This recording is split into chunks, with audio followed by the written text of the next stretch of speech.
It is Tuesday, January 3rd, and here's your afternoon update on what's going on with Bryan Kohberger and the Moscow, Idaho murders. I got a lot to share. I'll try to keep it in under 3 minutes. If not, it'll flow into a second video. So first, he has now officially waived his extradition. His family was in the front row. He made nonverbal contact with them. Apparently, he was calm and stoic in court. And so he's going to be heading back to Idaho to face 4 first-degree murder charges and 1 felony burglar charge. The hearing was brief. It only took about 15 minutes. He said that he is anxious and eager to get back to Idaho to exonerate himself. They're still trying to make arrangements on whether he's going to be flown or driven, commercial or private. He should be on his way probably within 72 hours. Leaving tonight is highly unlikely, but he has to be sent back and on his way back within 10 days. Police in Pennsylvania are wanting him to be on his way as quickly as possible.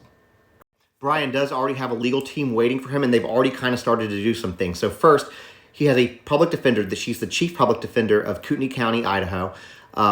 She's been with the public defender's office since 2004. She got her undergrad, master's, and JD law degree, all from the University of Idaho.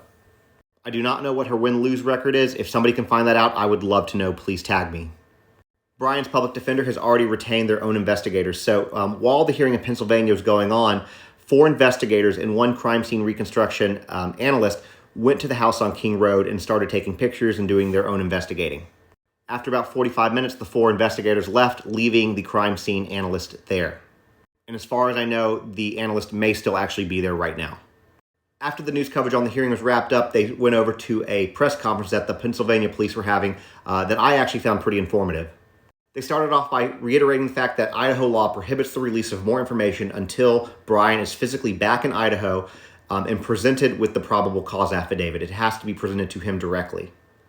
They then talked about how they got involved in this. The PA troopers were initially contacted by the FBI to help assist with surveillance. As the investigation progressed, they began to collaborate with law enforcement in Idaho, which is how they were able to get the fugitive from justice warrant, an arrest warrant, and 3 search warrants, one of which was for the Elantra, which at this point has been seized and processed. Once the warrants were obtained, they chose a tactical team that they utilized for serving high-risk warrants. They decided to serve it in the early morning hours of December 30th. The tactical assets were around 50 people. Force was used, and apparently the warrant that they used to be able to do force requires additional probable cause. Multiple windows were broken when that warrant was served.